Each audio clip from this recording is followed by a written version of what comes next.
அஸ்ஸலாமு அலைக்கும் dear friends. இன்றைக்கி ஒரு சூப்பரான ஒன் பாட் ரெசிபி பார்க்கலாமா? மசூர் தால் புலாவ் எப்படி செய்யுதுன்னு பார்க்கலாமா? நம்ம ஆரஞ்சு கலர் மசூர் தால் வாங்குவோம்ல, அதுலேயே இது தோலோடுது. தோல் இருந்தால் இந்த மாதிரி ப்ரௌன் கலர், தோல் எடுத்துட்டா இது ஆரஞ்சு கலர் பருப்பு.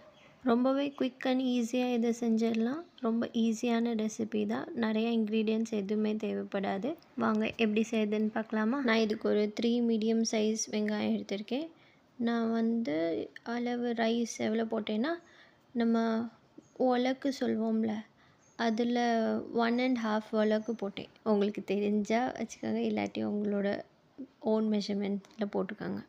இப்போ எந்த குக்கரில் செய்ய போகிறோமோ அதில் நல்லா எண்ணெய் ஒரு 4 டேபிள் ஸ்பூன் நல்லா கொஞ்சம் எண்ணெய் ஊற்றுனீங்கன்னா நல்லா சாப்பாடு உதிரி உதிரியாக ஒட்டாமல் சூப்பராக பிரியாணி சாப்பிட்ட ஒரு ஃபீல் இருக்கும். அதில் ஹோல் ஸ்பைசஸ், சாஜீரா, பெப்பர், அப்புறம் பட்டை, ஏலக்காய், கிராம்பு இதெல்லாம் போட்டிருக்கேன்.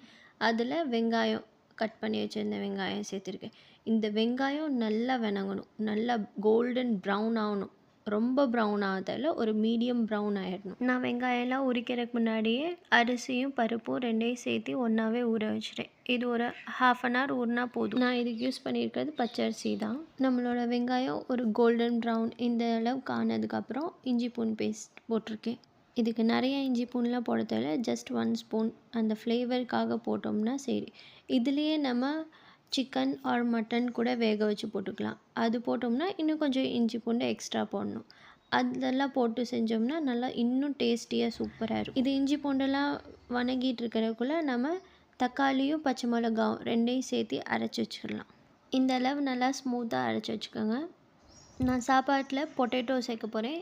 2 பொட்டேட்டோ எடுத்திருக்கேன், மீடியம் சைஸ். அதை இந்த மாதிரி இந்த சைஸ் இதில் கட் பண்ணி எடுத்துக்கோங்க. பொட்டேட்டோ நல்லாயிருக்கும், கண்டிப்பாக போடுங்க.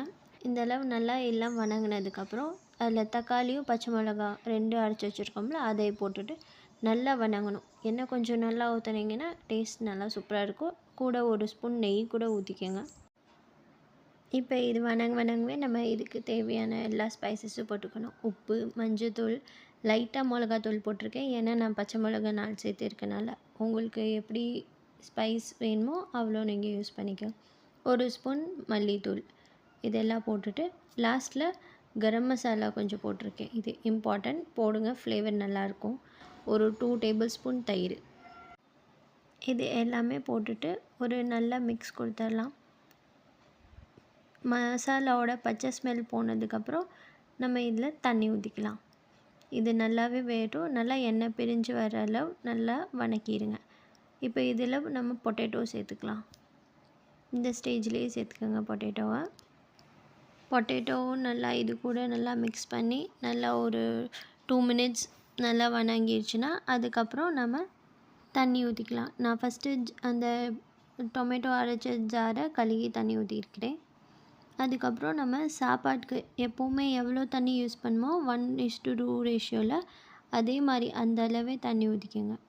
நல்லா தண்ணி கொதித்து வரணும். இல்லாட்டி நீங்கள் சுடு தண்ணி கூட அந்தளவு ஊற்றிக்கலாம், சீக்கிரம் வெந்து வந்துடும். கொஞ்சோன்னு புதினா, கொத்தமல்லி 2 சேர்த்துக்கிட்டேன். இது இப்போ அப்படி நல்லா கொதிச்சு வந்ததுக்கப்புறம் நம்ம கழுவி வச்சுருக்கிற அரிசி, பருப்பு 2ஐயும் சேர்த்துக்கலாம்.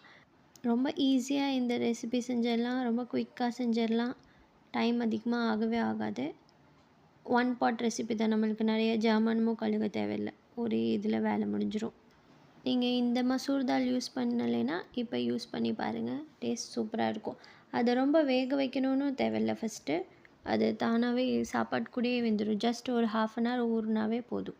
லாஸ்ட்டாக வேணும்னா நீங்கள் ஒரு ½ லெமன் ஜூஸ் யூஸ் பண்ணிக்கலாம்.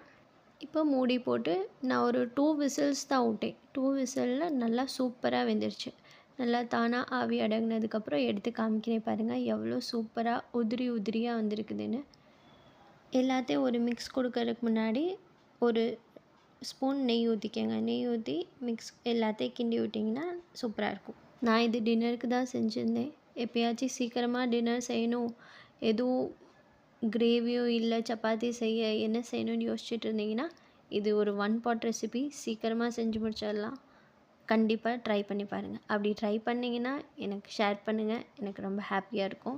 வீடியோ பிடிச்சிருந்தா மறக்காமல் லைக் பண்ணிக்கோங்க. அப்படி நீங்கள் என் சேனலுக்கு புதுசுன்னா கண்டிப்பாக சப்ஸ்கிரைப் பண்ணிக்கோங்க. சப்ஸ்கிரைப் பண்ணி என்னை சப்போர்ட் பண்ணுங்கள். இதே மாதிரி நிறையா இன்ட்ரெஸ்டிங்கான சூப்பரான ரெசிபியோட நெக்ஸ்ட் வீடியோவில் பார்க்குறேன். அதே மாதிரி கன்சிஸ்டண்ட்டாக வீடியோ போடுறதுக்கு ட்ரை பண்ணுறேன். இந்த ரெசிபி ட்ரை பண்ணிங்கன்னா கண்டிப்பாக மறக்காமல் எனக்கு கமெண்ட் பண்ணுங்கள். I am waiting. இன்னும் நிறையா ரெசிபிஸ் ஷூட் பண்ணி வச்சுருக்கேன். பட் எடிட் பண்ணி போடுறதுக்கு எனக்கு கொஞ்சம் டைம் ஆகுது. ஏன்னா யூடியூப் வீடியோஸ் போடுறதில் நான் இப்போ ஒரு பிகினர் தான். என்னோடய வீடியோ எடிட்டிங் இது பேசுகிறது எல்லாம் எப்படி இருக்குன்னு கண்டிப்பாக கமெண்ட் பண்ணுங்கள். எதுவும் சேஞ்ச் பண்ணணுன்னாலும் சொல்லுங்கள். இவ்வளோ நேரம் வீடியோ பார்த்ததுக்கு தேங்க்யூ ஸோ மச். இதே மாதிரி நெக்ஸ்ட் வீடியோவில் பார்க்குறேன். தேங்க்ஸ் ஃபார் வாட்சிங். பாய்.